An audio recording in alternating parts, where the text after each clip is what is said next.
Hello दोस्तों, good evening, Radhe Radhe. आप सभी का स्वागत है आपके अपने यूट्यूब चैनल प्रतिष्ठा हिंदी ज्ञानधारा में।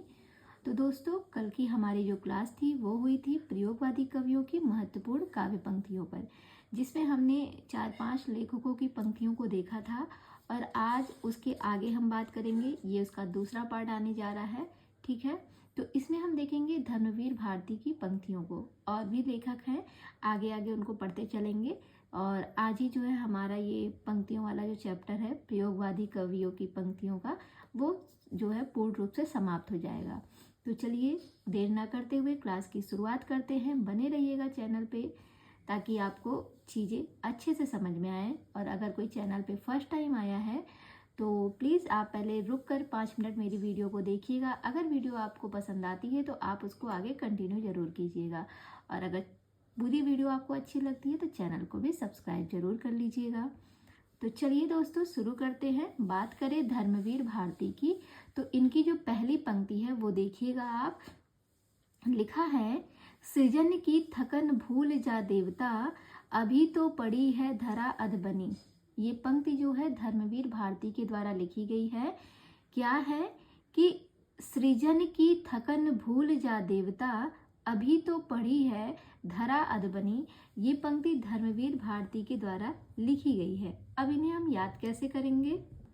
तो यहाँ पर एक लाइन लिखी है कि सृजन की थकन भूल जा देवता, थकान को भूल जा और किसमें लीन हो जा? देवता में। तो कैसे याद करेंगे? देखिए, जो धर्म की बात करने वाले लोग होते हैं, कुछ लोग ऐसे होते हैं ना जो हमेशा धर्म की राह पर चलते हैं तो कह सकते हैं कि धर्म की बात करने वाले जो हैं वो अपनी सृजन की थकन, थकन को बना लीजिए थकान कहते हैं, वे अपनी सृजन की थकान को भी भूल जाते हैं और देवता में बस जाते हैं। देवता की बातें करने लगते हैं, मतलब धर्म की बातें, देवी देवताओं की बातें करने लगते हैं। कौन? जो धर्म की बात करने वाले लोग होते हैं, धर्म की राह पर चलने वाले लोग, वो अपने सृजन की थकान को भी भूल कर देवताओं में लीन हो जाते हैं, उनकी ही बातें करते हैं। तो कनेक्ट हो जाएगा आसानी से, धर्मवीर भारती की है धर्म की बातें, यानी कि धर्मवीर भारती की ये पंक्ति है। आगे देखिएगा, दूसरी पंक्ति है, इन फिरोजी होठों पर बर्बाद मेरी जिंदगी। इन फिरोजी होठों पर बर्बाद मेरी जिंदगी, ये भी धर्मवीर भारती के द्वारा लिखी गई है। अब इन्हें हम याद कैसे रखेंगे? देखिए, कहते हैं भाई, जो धर्म की बात करने वाले लोग होते हैं उनकी भी जिंदगी जो है इन फिरोजी होठों ने बर्बाद कर रखी है। कैसे याद करेंगे? धर्म की बात करने वाले, जैसे कुछ लोग होते हैं जो धार्मिक बहुत ज़्यादा होते हैं, वो थोड़ा सा इन सब चीज़ों से थोड़ा सा मतलब दूर रहते हैं।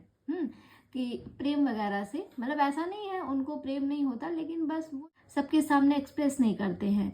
तो वो सारी चीज़ें होती है। तो उन्हीं से हम इनको अगर जोड़ के देखें तो कहते हैं कि भाई, जो धर्म की राह पर चलने वाले लोग हैं, धर्म की बात करने वाले लोग हैं, उनकी भी जिंदगी इन फिरोजी होठों ने बर्बाद कर रखी है। किसने? उनकी भी जिंदगी कोई शांति से नहीं चल रही है, उनकी भी जिंदगी इन फिरोजी होठों ने बर्बाद कर रखी है।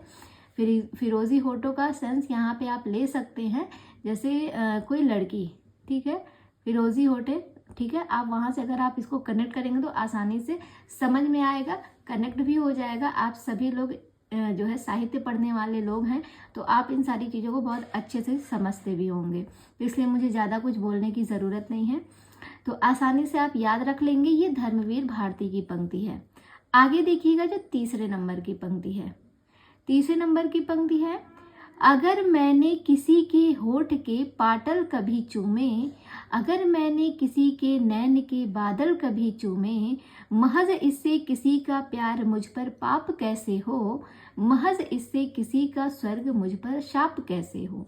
ये भी पंक्ति धर्मवीर भारती के द्वारा लिखी गई है। कैसे याद करेंगे? अभी ऊपर वाली आपने पंक्ति पढ़ी कि जो धर्म की राह पर चलने वाले लोग हैं उनकी भी जिंदगी इन फिरोजी होठों ने बर्बाद कर रखी है, यानी कि लड़कियों ने। हाँ, आजकल तो यही लोग बोलते हैं ना, लड़कों ने लड़कियों की जिंदगी बर्बाद कर रखी है, पर ऐसा नहीं है। अगर लड़कियों को आप लोग समझ जाइए ना तो लड़कियां बहुत अच्छी होती हैं। हाँ, कुछ लोगों की मैं बातें करती हूँ, कुछ लड़कियां आजकल जो है बर्बाद कर दी हैं चीज़ों को, जिससे लड़कों को विश्वास नहीं होता कि लड़कियां भी अच्छी हो सकती हैं। महज अपने फ़ायदे के लिए वो लोगों का यूज़ करने लगी हैं। बट ऐसा नहीं है कि अगर कुछ लड़कियां मतलब इस राह पे चल रही हैं तो इस दुनिया में जितनी भी लड़कियां हैं सबकी सब गलत है। बहुत सी लड़कियां सही भी हैं, लेकिन क्या होता है कि हम उनको पहचान नहीं पाते और हम अपनी गलती की वजह से उनको खो बैठते हैं। तो अगर ऐसा कोई आपकी ज़िंदगी में है ना, तो आप उसको संभाल के रखिए। लड़कियां बहुत अच्छी होती हैं, लेकिन बस आप उनको समझ पाइए। अगर समझिए तो वो दिल खोल के सब कुछ अपने सामने रख देंगी, आपके सामने। लेकिन अगर आप उन्हें समझने का प्रयास नहीं करेंगे तो वो एकदम शांत हो जाएंगी। कहा जाता है जो लड़कियां बहुत ज़्यादा बोलती हैं तो लोगों को लगता है बहुत बकबक करती है या कितना इरिटेट करती है, लेकिन नहीं। जो लड़कियां बोलती हैं ना, ये सोचिए कि उनके मन में कोई बात छिपी नहीं रहती, वो सारी बातें आपके सामने रख देती हैं। और ये भी सोचना चाहिए कि वो अपनी बात रखने के लिए आपको, मतलब आपको चुना उन्होंने, कितना भरोसा किया आपने। एक लड़की जो है जब मार्केट में कपड़े लेने जाती है तो पूरी दुकान वो जो है अपने सिर पे उठा लेती है कि उसको एक कपड़ा चुनना रहता है, पूरी गट्ठर इकट्ठा कर देती है, तब जाके एक कपड़ा सेलेक्ट करती है। लेकिन उसी जगह जब लड़कों की बारी आती है तो सोचिए, दुनिया में इतने लड़के हैं लेकिन उसने आपको चुना। आपसे सारी बातें शेयर करनी चाहिए, पर आप ही अगर उसको नहीं समझेंगे तो कौन समझेगा। तो ये थोड़ी मतलब पर्सनल बातें हो गई, वो अलग की बात है। मतलब सबकी लाइफ में ये सारी चीज़ें चलती रहती हैं, तो वो उसको साइड रखिएगा। बट हाँ, अगर कभी ऐसा कुछ सामने आता है तो आप प्रयास ज़रूर कीजिएगा सामने वाले को समझने का। और लड़कियों से भी यही गुजारिश है कि आप भी लड़कों को समझने का प्रयास कीजिए, वो भी दिल के बहुत अच्छे होते हैं। 2-4 लड़के गलत निकल गए तो ऐसा नहीं है पूरी दुनिया में सारे लड़के गलत ही हैं, ठीक है। अगर आपसे कुछ गलती होती है तो आप भी समझिए। बाकी चलिए हम अपने टॉपिक पे आते हैं। मेरी बातें जब शुरू होती हैं तो वो ख़त्म नहीं होने का नाम लेती। फिलहाल हम इस पंक्ति को याद करने का प्रयास करते हैं। तो ऊपर वाली पंक्ति जैसे हमने पढ़ी तो इसको हमने जोड़ा ना कि धर्मवीर भारती, कि मतलब धर्म की बात करने वाले लोगों की ज़िंदगी भी इन फिरोजी होठों ने बर्बाद कर रखी। अब सोच लो, कोई लड़का है, अब उस लड़की के प्यार में पड़ गया, यानी कि फिरोजी होठों ने बर्बाद कर दी उसकी ज़िंदगी। तो अब लड़के के पापा को पता चल गया, तो लड़के के पापा घर पे, जब मतलब लड़का घर पे आया, उसके पापा उससे पूछ रहे हैं, कि तुम कैसे पाप किए हो, तुम क्या पाप करके आए हो, तुमने क्या किया है, किसी लड़की के पीछे पड़े हो। तो वो क्या कहता है, अगर मैंने किसी की होठ के पाटल कभी चूमे, ऐसा तो हो ही नहीं सकता मैंने किसी, मतलब वो अपनी सफाई पेश करता है कि अगर मैंने किसी के होठ के कभी पाटल को चूम लिया, किसी के नैन के बादल को कभी चूम लिया, तो क्या मतलब ये मतलब मैंने पाप कर दिया। उसको लगता ही नहीं कि हाँ उसने कुछ गलत किया, उसको लगता है वो सब कुछ सही किया है। हाँ, तो ये चीज़, अब बेटा जो है वो सफाई दे रहा है कि मैंने ऐसा तो कुछ नहीं किया, और अगर मैंने किसी के होठ के पाटल को कभी चूम भी लिया तो क्या मैंने इसमें गुनाह कर दिया, इसमें क्या मैंने शाप कर दिया, ठीक है, क्या मैंने पाप कर दिया, ये बेटा बोल रहा है। तो दोनों को आप रिलेट कर सकते हैं ना, धर्मवीर भारती से ही। जब भी पढ़िएगा दोनों पंक्तियों को एक साथ कनेक्ट कीजिएगा, आसानी से याद रहेगा, कभी भूलेगा नहीं। आगे बढ़ते हैं। जो अगले लेखक हैं वो है रघुवीर सहाय जी। रघुवीर सहाय की अब पंक्तियों को देखेंगे। यहाँ पे जो पहली पंक्ति है उनकी वो है, राष्ट्रगीत में भला कौन वह भारत भाग्य विधाता है, फटा सुथन्ना पहने जिसका गुनहर चरना गाता है। ये किसकी है, ये रघुवीर सहाय की है। रघुवीर सहाय कहते हैं, एक गीत गाते हैं। रघुवीर जो है, रघुवीर कौन से गीत गाते हैं, कहते हैं राष्ट्रीय गीत में भला कौन वह भारत भाग्य विधाता है। रघुवीर कहते हैं कि राष्ट्रीय गीत में भला कौन वह भारत भाग्य विधाता है, फटा सुथन्ना पहने जिसका गुनहर चरना गाता है। रघुवीर सहाय के द्वारा लिखी गई पंक्ति है। नेक्स्ट में देखेंगे, इनकी दूसरी पंक्ति है, मैं अपनी एक मूर्ति बनाता हूँ और एक ढहाता हूँ, और आप कहते हैं कि कविता की है। मैं अपनी एक मूर्ति बनाता हूँ और एक ढहाता हूँ, और आप कहते हैं कि कविता की है। ये पंक्ति कौन लिखा है, रघुवीर सहाय की। तो भाई, मैं अपनी एक मूर्ति बनाता हूँ और एक ढहाता हूँ, ये बात कौन बता रहा है, ये रघुवीर बताते हैं। रघुवीर कहते हैं कि भाई मैं अपनी एक मूर्ति को बनाता हूँ और एक को ढहाता हूँ। बस सिंपल सा याद कर लीजिएगा, कौन से लेखक हैं जो अपनी एक मूर्ति बनाते हैं फिर उसको ढहाते हैं, तो वो है रघुवीर। रघुवीर सहाय हैं जो अपनी एक मूर्ति बनाते भी हैं और फिर उसको ढहाते भी हैं। तो याद हो जाएगा ये रघुवीर सहाय के द्वारा लिखी गई पंक्ति है। अगली पंक्ति है, देखिएगा, उन्हीं की है, रघुवीर सहाय की। कितना अच्छा था छायावादी, एक दुख लेकर वह गान देता था। कितना कुशल था प्रगतिवादी, हर दुख का कारण पहचान लेता था। ये वाली जो पंक्ति है ये भी किसके द्वारा लिखी गई है? रघुवीर सहाय के द्वारा। रघुवीर कहते हैं कि भाई कितना अच्छा था छायावादी। छायावाद जो हम लोगों ने पीछे पढ़ लिया है, कहते हैं कितना अच्छा था छायावादी, एक दुख लेकर वह गान देता था। एक दुख लेकर ही वह पूरा गान दे देता था। और कितना कुशल था प्रगतिवादी कि हर दुख का कारण पहचान लेता था। मतलब छायावाद कितना अच्छा था कि वह एक दुख को लेकर पूरा गान लिख देता था, और प्रगतिवादी कितना कुशल था जो हर दुख के कारण को पहचान लेता था। ये कौन बता रहा है? ये रघुवीर बताते हैं। कौन बताते हैं? रघुवीर बताते हैं। वही रघुवीर जो अपनी एक मूर्ति को बनाते हैं फिर उसको ढाहते हैं। याद हो जाएगा आसानी से। आगे बढ़ते हैं सर्वेश्वर दयाल सक्सेना की। इनकी पंक्तियों को अब हम देखेंगे। इनकी जो पहली पंक्ति है वो है, लीक पर वे चले जिनके चरण दुर्बल और हारे हैं, हमें तो हमारी यात्रा से बने ऐसे अनिर्मित पंथ प्यारे हैं। ये वाली जो पंक्ति है सर्वेश्वर दयाल सक्सेना के द्वारा लिखी गई है। कहते हैं, लीक पर वे चले जिनके चरण दुर्बल और हारे हैं, हमें तो हमारी यात्रा से बने ऐसे अनिर्मित पंथ प्यारे हैं।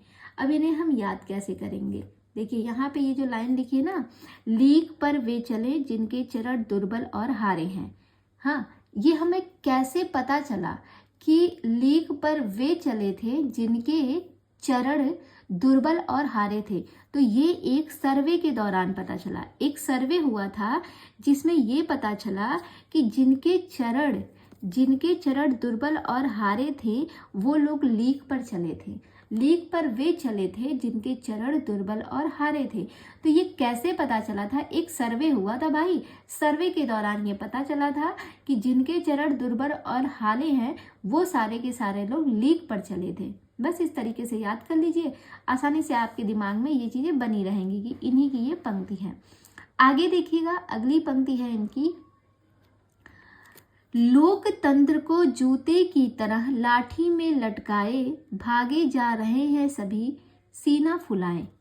ये भी पंक्ति सर्वेश्वर दयाल सक्सेना के द्वारा लिखी गई है। कहते हैं, लोकतंत्र को जूते की तरह लाठी में लटकाए। कब?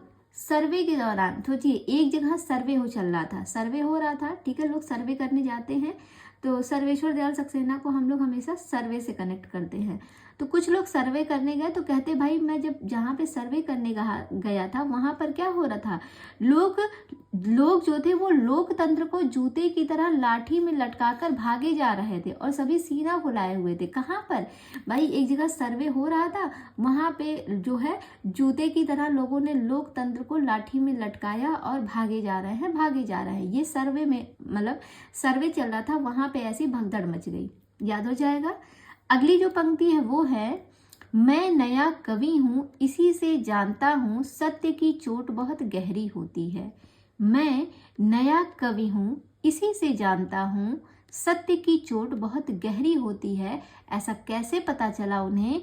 वो उन्होंने सर्वे किया था। कहते हैं कि मैंने सर्वे किया था कि मतलब मैंने अपने ऊपर सर्वे किया था। भाई मैं एक नया कवि हूँ और मैंने सर्वे किया था, और इसी के दौरान मुझे ये बात की जानकारी है कि जो सत्य की चोट है वो बहुत गहरी होती है। आगे बात करेंगे केदारनाथ सिंह की। इनकी दो पंक्तियां दी गई हैं, दोनों काफी महत्वपूर्ण हैं। पहली पंक्ति है, मैंने जब भी सोचा मुझे रामचंद्र शुक्ल की मूछें याद आईं। मैंने जब भी सोचा मुझे रामचंद्र शुक्ल की मूछें याद आईं। तो ये पंक्ति जो है केदारनाथ सिंह की है। कैसे याद करेंगे? कहते हैं भाई एक तो हम लोगों ने याद किया था केदारनाथ अग्रवाल की पंक्तियों को, तो उसको केदारनाथ से कनेक्ट किया था। अब यहाँ पे इनको कैसे कनेक्ट करेंगे कि दोनों को अलग समझे। देखिए यहाँ पे सिंह को ले लेंगे, ठीक है, सिंह यानी कि शेर। कहते हैं भाई केदारनाथ हम गए थे, केदारनाथ में मैंने सिंह को देखा था। एक सिंह को देखा, उसकी जब मतलब उसकी मैंने जो सिंह को देखा था उसकी जो मूछें थी ना, उसकी मूछों को देखकर मुझे रामचंद्र शुक्ल की मूछें याद आ जाती थी। आपने देखा होगा रामचंद्र शुक्ल की मूछों को, आप शुक्ल जी की पुस्तक लीजिए, फ्रंट पेज पे जो है उनकी फोटो लगी हुई है एकदम मूंछों के साथ, एकदम तगड़ी वाली, ठीक है। तो कहते हैं कि भाई केदारनाथ में मैंने एक सिंह को देखा था और उस सिंह की मूछें ऐसी थी कि जिसको देखकर मुझे किसकी याद आ जाती थी, मुझे रामचंद्र शुक्ल की मूछें याद आ जाती थी। सिंह की भी मूछ वैसी ही थी। कहाँ पे देखा था? तो केदारनाथ में देखा था। याद हो जाएगा ना, केदारनाथ में सिंह को देखा था और उसकी मूछें बिल्कुल कैसी थी? रामचंद्र शुक्ल की मूछें की जैसे। तो यहाँ से आप इनको कनेक्ट कर लीजिएगा, केदारनाथ सिंह, अग्रवाल नहीं, सिंह। उसके बाद है मैं पूरी ताकत के साथ शब्दों को फेंकना चाहता हूँ। कहते हैं कि भाई मैंने केदारनाथ में एक सिंह को देखा और उसको देखकर मुझे रामचंद्र शुक्ल की मूछें याद आ जाती हैं, मुझे मूछें याद आ गई और मैं जो है पूरी ताकत के साथ, अब बताइए सिंह आपके सामने खड़ा है, तो आप अगर आवाज पूरी ताकत के साथ आप कोई बात कहना चाहेंगे और सामने सिंह हो या सांप हो, ये दो कुछ जानवर ऐसे होते हैं, कह सकते हैं, जिनको देख के ना आपकी आवाजें अंदर की अंदर रह जाती है। तो आप अपनी ताकत से तो चीजों को कहना चाहते हैं कि बचाइए मुझे, बचाओ बचाओ, लेकिन वो शब्द आपके बाहर निकलते नहीं हैं। तो उसी तरीके से इन्होंने कहा कि जब मैंने केदारनाथ में एक सिंह को देखा तो उसकी मूछें ऐसी थी जैसे मुझे, मतलब उन मूछों को देखकर मुझे शुक्ल जी की याद आने लगी, शुक्ल जी की मूछों की याद आने लगी। और मैं पूरी ताकत के साथ अपने शब्दों को फेंक कर ये बताना चाहता था, पर मैं बता नहीं पा रहा था। मैं पूरी ताकत के साथ शब्दों को फेंकना चाहता था, मतलब मैं चिल्ला कर ये बातें बताना चाहता था। याद हो जाएगा, दोनों एक ही साथ कनेक्ट कीजिएगा, केदारनाथ सिंह की सारी पंक्तियां आपकी कनेक्ट हो जाएंगी। अब आगे बात करेंगे समकालीन कवियों की महत्वपूर्ण काव्य पंक्तियां। ये तो था प्रगतिवादी, प्रयोगवादी। अब हम देखेंगे समकालीन कवि में। इसमें सबसे पहले आते हैं दुष्यंत कुमार। दुष्यंत कुमार की जो पंक्ति है वो है, कहा तो तय था चिरागा हर एक घर के लिए, कहाँ चिराग मयस्सर नहीं शहर के लिए। अब यहाँ पर ये जो दुष्यंत कुमार की पंक्ति लिखी गई है, इसको अगर हम गा के पढ़ें, इसकी 2-4 लाइनें याद है तो मैं इसको थोड़ा सा गाने का प्रयास करती हूँ। कुछ कुछ पंक्तियाँ होती हैं, अगर आप उसको गा के याद कीजिए तो वो आपके दिमाग में हमेशा बनी रहती हैं कि किसके द्वारा लिखी गई हैं। तो मैं भी कोशिश करती हूँ, ठीक है, आप लोग सुनिएगा। हाँ तो तय था चिरागा हर एक घर के लिए, कहाँ चिराग मयस्सर नहीं शहर के लिए। कहा तो तय था चिरागा हर एक घर के लिए, कहाँ चिराग मयस्सर नहीं शहर के लिए। यहाँ दरख्तों के साए में धूप लगती है, यहाँ दरख्तों के साए में धूप लगती है, यहाँ दरख्तों के साए में धूप लगती है। चले यहाँ से चले और उम्र भर के लिए, कहा तो तय था चिरागा हर एक घर के लिए, कहाँ चिराग मयस्सर नहीं शहर के लिए। न हो कमीज तो पाँव से पेट ढक लेंगे, न हो कमीज तो पाँव से पेट ढक लेंगे, न हो कमीज तो पाँव से पेट ढक लेंगे। ये लोग कितने मुनासिब हैं सफर के लिए, कहा तो तय था चिरागा हर एक घर के लिए, कहाँ चिराग मयस्सर नहीं शहर के लिए।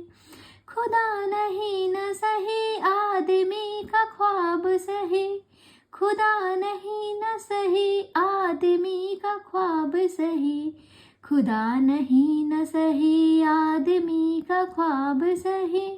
कोई हसीन नजारा तो है नजर के लिए, कहा तो तय था चिरागा हर एक घर के लिए, कहाँ चिराग मयस्सर नहीं शहर के लिए।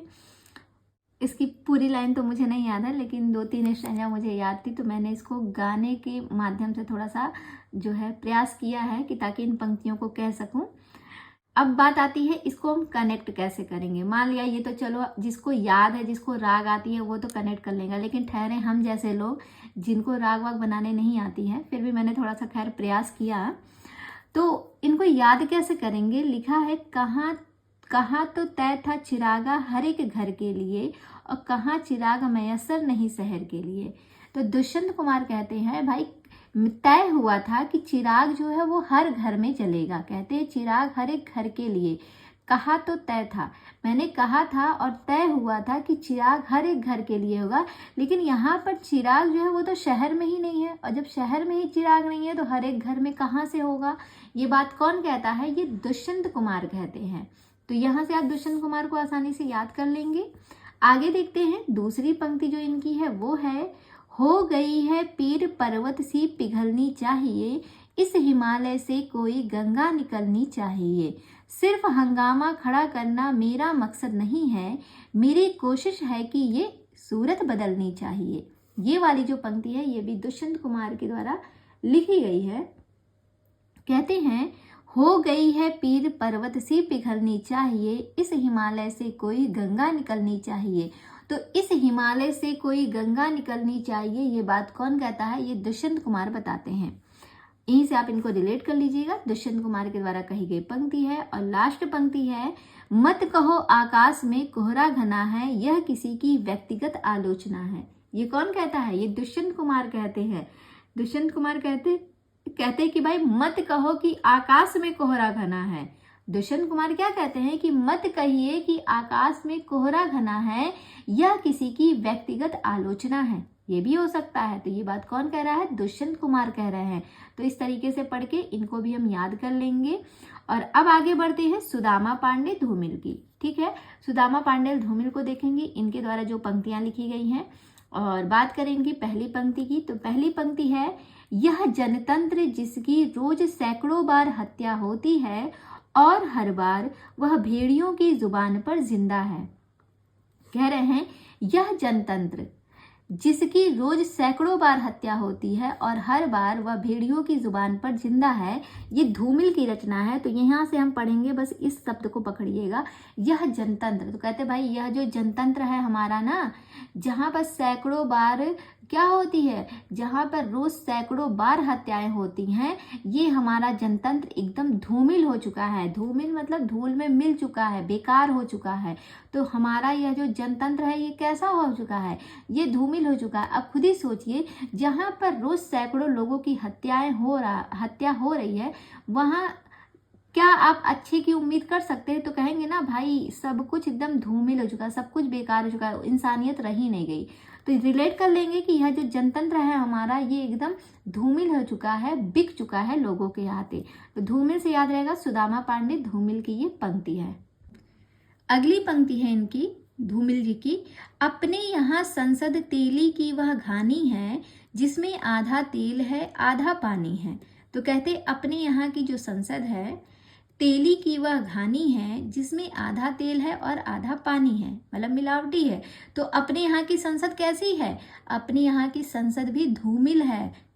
क्या कहेंगे, जैसे अभी हमने पढ़ा है कि यह जनतंत्र, हमारे यहाँ ये जो जनतंत्र है ना, जिस समाज में हम रहते हैं, यहाँ का जो जनतंत्र है ये धूमिल है, धूल में मिल चुका है। वैसे ही क्या है, अपने यहाँ की संसद भी है जो एकदम धूल में मिल चुकी है, धूमिल है, धूल में मिली हुई है।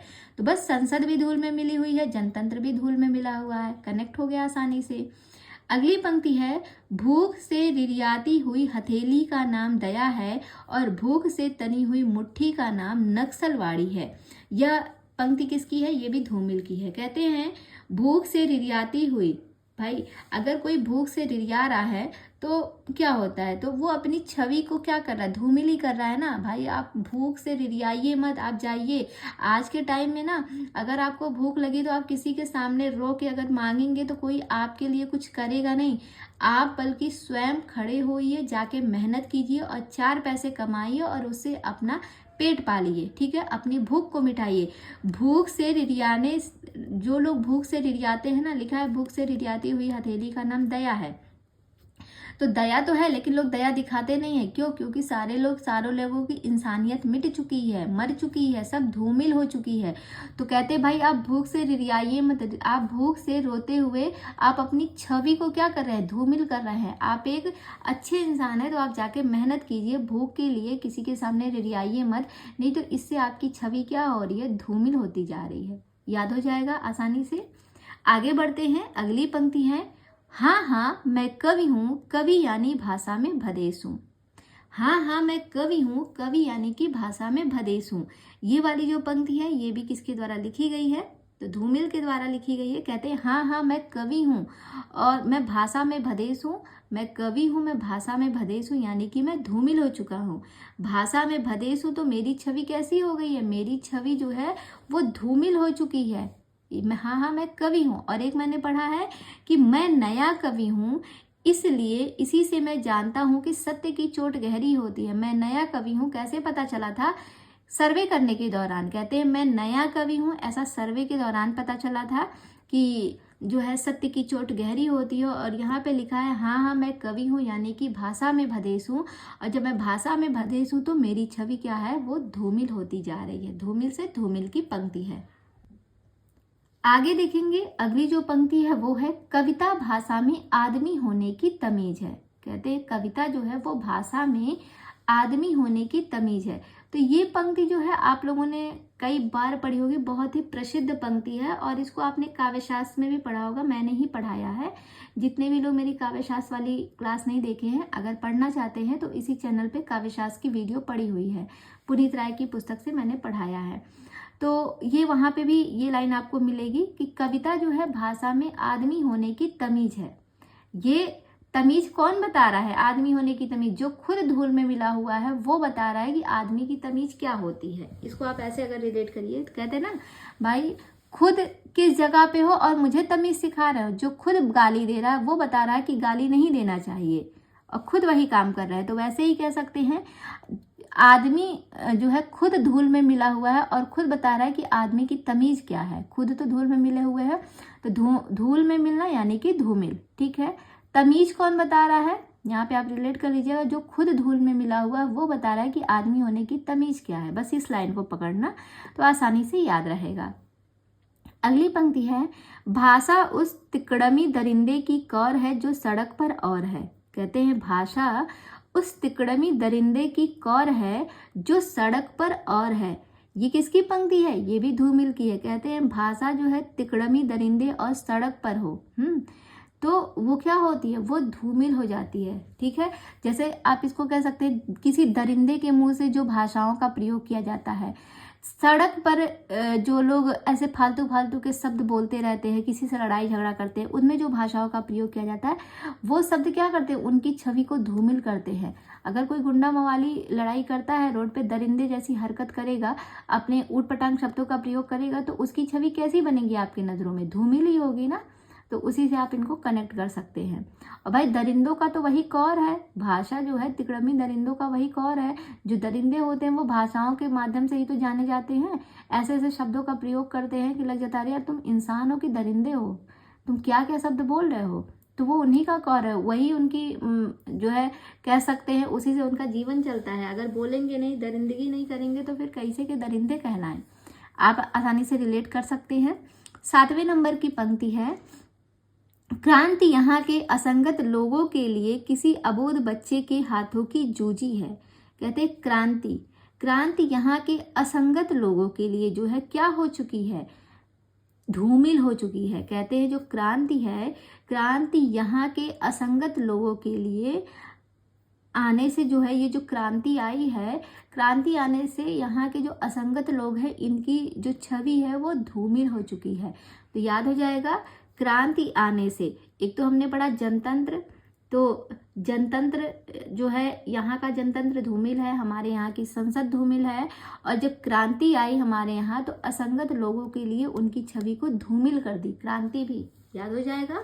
इसके बाद देखते हैं आगे की पंक्ति, 8वें नंबर की है, एक सही कविता पहले एक सार्थक वक्तव्य होती है। कहते हैं एक सही कविता पहले एक सार्थक वक्तव्य होती है। इसको अगर आप याद करना चाहे तो ऐसे कह सकते हैं कि एक सही कविता पहले क्या होती है, पहले धूमिल होती है और बाद में क्या होती है, बाद में एक सार्थक वक्तव्य होती है। कहते हैं एक सही कविता जो है जब तक वो लिखी नहीं रहती, जब तक वो लिपिबद्ध नहीं रहती, टुकड़ों टुकड़ों में रहती है, तब तक वो धूमिल में रहती है, धूल में मिली हुई रहती है। लेकिन जब वही कविता लिख उठती है तो पहले वो धूमिल रहती है और बाद में क्या हो जाती है, एक सार्थक वक्तव्य होती है। यहाँ पे पहले के बाद आप धूमिल शब्द को जोड़ के फिर बाद में शब्द जोड़ के इसको कनेक्ट करेंगे, तब याद रहेगा कि एक सही कविता जो है वो पहले क्या होती है, पहले उसका कोई महत्व नहीं रहता, लेकिन बाद में जब वो लिपिबद्ध होके हमारे समाज में के सामने आती है तो क्या होती है, एक सार्थक वक्तव्य हो जाती है। आगे देखिएगा 9वें नंबर की पंक्ति है, कविता शब्दों की अदालत में अपराधियों के कटघरे में खड़े एक निर्दोष आदमी का हलफनामा है। क्या कविता, कहते हैं कविता जो है शब्दों की अदालत में अपराधियों के कटघरे में खड़े एक निर्दोष आदमी का हलफनामा है। ये भी धूमिल की पंक्ति है। वैसे सभी को याद होगी, लेकिन अगर ना याद रहे तो आप जानते हैं जब भी अदालत में लोग शब्दों का प्रयोग करते हैं तो अपनी मर्यादा भी खो बैठते हैं। आपने देखा होगा ऐसे ऐसे सवाल पूछे जाते हैं ना, ऐसे ऐसे सवाल पूछे जाते हैं कि मतलब कभी कभी तो चिढ़ लगती है, यार क्यों लोग वकील बनते हैं, ठीक है, ऐसे मतलब वकील ऐसे सवाल पूछते हैं। मेरे घर में तो कोर्ट कचहरी वाले लोग ही हैं, मेरी पूरी फैमिली उसी में है, ठीक है, 2-3 इस समय 4था पुस्त चल रहा है, देखा जाए तो मेरे भैया खुद एडवोकेट हैं। तो मुझे कभी कभी बल्कि बुरा भी लगता है कि एडवोकेट लोग कैसे कैसे सवाल करते हैं, बट क्या करें, चीज़ों को सामने लाने के लिए करना पड़ता है। पर उनके जो सवाल रहते हैं ना, कभी कभी मतलब किसी को बहुत हर्ट भी कर देते हैं, बट वहाँ पे इंसानियत नहीं देखी नहीं रहती, वहाँ पे सबूत काम आता है। तो कह सकते हैं, आप इसको रिलेट कर सकते हैं कि शब्दों की अदालत में शब्दों के अदालत में जो ये बातें चलती हैं, हाँ, शब्दों की अदालत में जो अपराधियों की जो बातें चलती हैं वो क्या होती हैं, वो मतलब सब धूमिल हो जाती है। कोई अच्छा इंसान भी क्या होता है भाई, उसके सामने ऐसे ऐसे क्वेश्चन किए जाते हैं, वो भी धूल में मिल जाता है। और जो सच में अपराधी होता है वो तो बाहर जो है घूमता रहता है।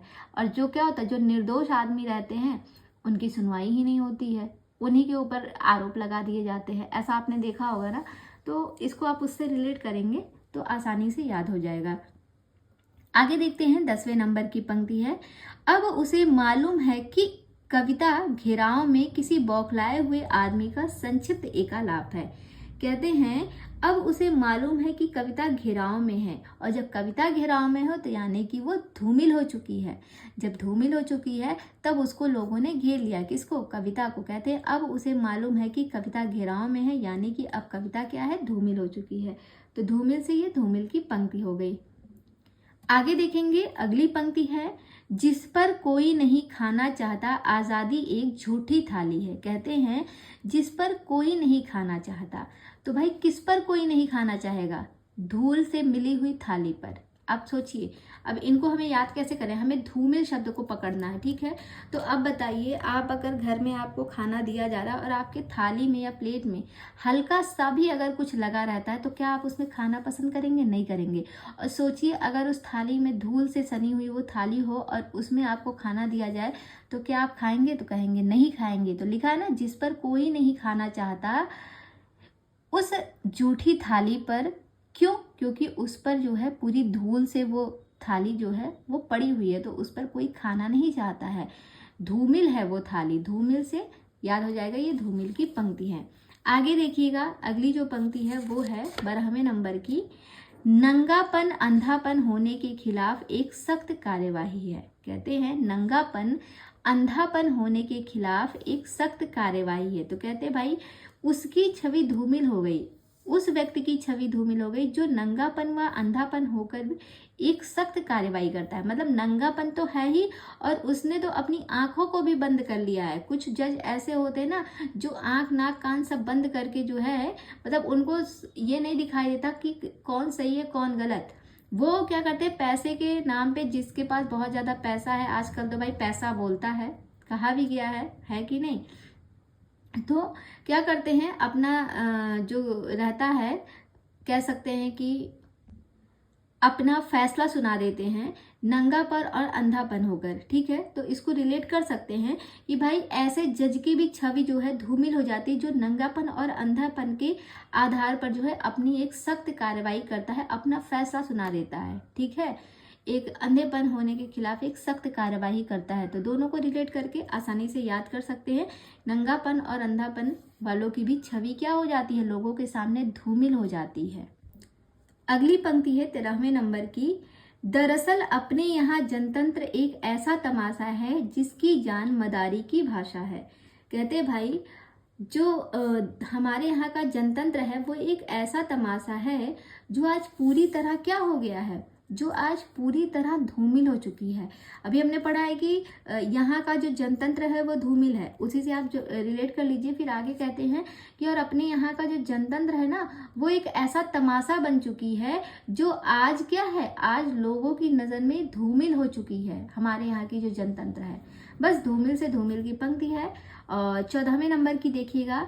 मेरी निगाह में ना कोई छोटा है ना बड़ा, मेरे लिए हर आदमी एक जोड़ी जूता है जो मेरे सामने मरम्मत के लिए खड़ा है। ये भी किसकी पंक्ति है, ये भी जो है धूमिल की है। कहते हैं मेरी निगाह में ना कोई छोटा है ना कोई बड़ा है, सब धूमिल हैं। अब इसमें जो बड़े हैं मैं उनको ये नहीं कहूँगी कि भाई ये बहुत बड़े घर के हैं तो बहुत अच्छे हैं, नहीं। और जो बहुत छोटे घर के, बहुत से छोटे घर के लोग भी बहुत दुष्ट गलत रास्ते पे निकल जाते हैं। तो कहते हैं मेरी निगाह में हर कोई धूमिल है, हर कोई धूल में मिला हुआ है, किसी की कोई जगह नहीं है, ना कोई मेरी नज़र में छोटा है ना कोई मेरी नज़र में बड़ा है। बस मेरे लिए हर आदमी क्या है, एक जोड़ी जूता है और सब के सब धूमिल हो चुके हैं मेरी निगाह में। बस रिलेट कर लीजिएगा धूमिल से, आसानी से चीज़ें याद भी रहेंगी। इसके बाद जो है हम लोग बात करेंगे नवगीत की। नवगीत जो है इसका जो प्रकाशन वर्ष माना जाता है, नवगीत की जो शुरुआत मानी जाती है वो 1958 से मानी जाती है। और कल हम जो है नवगीत के बारे में पढ़ेंगे। आज की क्लास को हम यहीं तक रखते हैं। उम्मीद करते हैं कि आज जो है जितनी भी पंक्तियाँ मेरे द्वारा पढ़ी गई हैं वो सब आप लोगों को अच्छे से याद हो गई होंगी। देखिए जो भी चीज़ें मैं पढ़ाती हूँ वो आप लोग अभी तो पढ़ा कीजिए, लेकिन इसको जो है आप लोग रिवीजन भी करते रहिए। चीज़ें अगर आपको अभी चीज़ें याद हो रही है मेरे पढ़ाने के द्वारा, तो ये समझिए कि अगर मैं पढ़ा रही हूँ आपको याद हो रही है तो आप उसको याद रख सकते हैं। लेकिन याद रखने के लिए आपको क्या होता है, बार बार रिवीजन करने की ज़रूरत पड़ती है। बहुत से लोगों का कहना है कि मैम सिलेबस तो हमने मतलब बुक तो मैंने कई बार पढ़ लिया पर चीज़ें भूल जाती हूँ। तो देखिए चीज़ें हर कोई भूलता है, स्वाभाविक है। आप खुद सोचिए इतने छोटे से दिमाग में अगर आप सारी चीज़ें इकट्ठे रखे रहेंगे तो एक दिन ब्लास्ट हो जाएगा आपका दिमाग, है कि नहीं। तो चीज़ें अगर आप भूलेंगे नहीं तो आपका सिर फट जाएगा। बहुत सी देखिए आप अपनी फैमिली में बहुत सी बातें होती है, कोई रात में कुछ कहा, कोई सुबह में कुछ कहा, आपके दिमाग में चुभ गई आपको वो बातें, लेकिन क्या होता है कुछ पल बाद वो बातें जो है आपके दिमाग से हट जाती हैं। तो ऐसे ही ये नेचुरली है, ये होना भी चाहिए। तो वैसे ही पढ़ाई भी है, हम जब तक उस चीज़ को पढ़ते रहेंगे तब तक वो हमारे दिमाग में बनी रहेंगी। तो इसीलिए रिवीजन मांगता है, पढ़ाई हमेशा रिवीजन मांगता है। हम कहते हैं आप 10 किताब मत पढ़िए लेकिन एक किताब को 10 बार जरूर पढ़िए, ठीक है। और इसके लिए सबसे जो इम्पोर्टेंट होता है वो प्रैक्टिस होता है।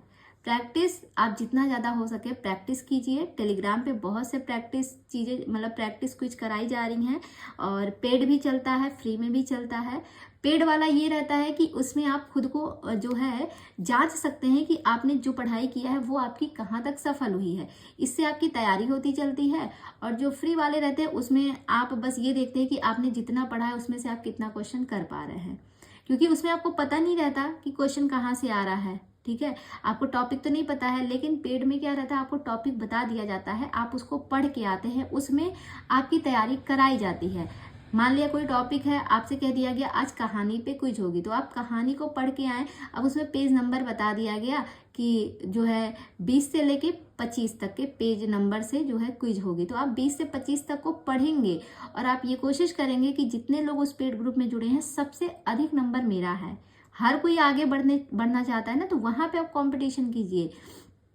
तो क्या करते हैं, आप उस 5 पेज को बहुत अच्छे तरीके से पढ़ते हैं कि इसमें से कोई भी क्वेश्चन आएगा तो मैं गलत नहीं करूंगा ना गलत करूंगी। तो वो जो होता है ना, अब वहां पे आपको एक तो है कि आपको क्विज में आगे आना है सबसे पहले। दूसरा चीज है आपकी तैयारी हो जा रही है, तो एक बार आप पहले पढ़ चुके हैं, दोबारा अभी पढ़ रहे हैं, तीसरी बार जब आप क्विज करेंगे तब पढ़ेंगे। और मान लिया क्विज के दौरान आपने किया, आपने मतलब 30 क्वेश्चन दिया गया, उसमें से आपने 28 क्वेश्चन किया, पढ़े थे पूरा 30 का 30, लेकिन कर पाए 28, 2 तब भी गलत हो गया पढ़ने के बाद भी।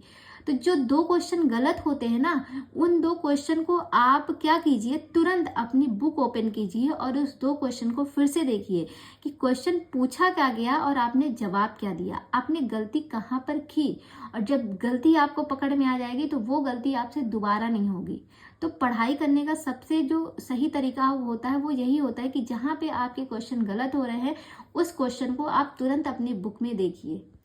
बहुत से क्वेश्चन होते हैं अलग अलग रहते हैं, तो जब अलग क्वेश्चन रहते हैं, आप मान लिया अब जैसे किसी बुक से अगर कराई जा रही है तब तो आप ढूंढ लेंगे, लेकिन सोचिए कि अगर कोई बुक से नहीं है, आपको ऐसे ही सडनली कहीं से क्विज मिल गई और आप कर रहे हैं, उसमें से बहुत से क्वेश्चन आपके सामने आ गए, अब कहाँ आप ढूंढने जाएंगे। तो उसके लिए क्या होता है ना, आप उस क्वेश्चन को नोट कर लीजिए, जो क्वेश्चन आपका गलत हो रहा है उस क्वेश्चन को आप नोट कीजिए और उसका जवाब देखिए। फिर क्या कीजिए कि मान लिया एक दिन आपने क्विज की, आपके 5 क्वेश्चन गलत हुए, तो 5 क्वेश्चन को आप पढ़ लीजिए, फिर से उस क्विज को कीजिए और फिर देखिए कि आपके क्वेश्चन कितने गलत हो रहे हैं। तो कम से कम वो 5 क्वेश्चन तो आपके सही हो जाएंगे ना, बाकी तो जो सही है वो तो है ही, तो 5 क्वेश्चन तो आपके अलग से तैयार हुए। तो चीज़ों को जितना आप लिखेंगे, जितना प्रैक्टिस करेंगे, प्रैक्टिस के दौरान ही चीज़ें आपकी सही होती हैं। चीज़ें याद करने से नहीं होती हैं, प्रैक्टिस मांगता है हर चीज़ की। उसमें क्या होता है, एक ही क्वेश्चन को 4 तरीके से पूछा जाता है, और जब 4 तरीके से पूछा जाता है ना, तो उसमें आप कर देते हैं गड़बड़, उसमें आपसे हो जाती है गड़बड़ी कि भाई हम क्वेश्चन तो ये था, अब हमें तो लगा कि ऐसे पूछेगा, लेकिन उसने क्वेश्चन दूसरा पूछ लिया, तो हो गया ना दिक्कत। तो यही चीज होता है कि क्वेश्चन को आप ढंग से पढ़िए और उससे कितने तरीके से क्वेश्चन पूछा जा सकता है आप उस चीज को भी देखा कीजिए, तब जाके आपकी तैयारी जो होती है वो अच्छी तैयारी मानी जाएगी, और तभी जो है आप ये जो एग्ज़ाम है उसको आप आसानी से क्लियर कर पाएंगे। तो ये थोड़ी बातें थी जो मतलब आए दिन मैंने देखा भी है, और कुछ लोगों के कमेंट भी आते रहते हैं। और हाँ, एक बात और, कुछ लोगों ने कहा मुझे कि मैं गद्य साहित्य को शुरू कर दूं, तो उनसे मेरा कहना है कि देखिए 2-4 दिन में ये आपका ख़त्म ही होने वाला है, आपका गद्य हिंदी गद्य का विकास शुरू होने वाला है। तो बस 2-4 दिन के बाद जो है गद्य विधाएं सारी शुरू हो जाएंगी, तो मैं अलग से शुरू करने का तो कोई मतलब नहीं बनता, क्योंकि 2-4 दिन बाद ऑलरेडी गद्य विधा पर ही हम लोग पहुंचने वाले हैं। तो गद्य विधा की क्लास आप जरूर लीजिएगा 2-4 दिन के बाद से ही, ठीक है। तो चलिए ठीक है, फिर मिलते हैं कल शाम ठीक इसी टाइम पे 6 बजे, ठीक है। और तब तक के लिए बाय बाय, टेक केयर।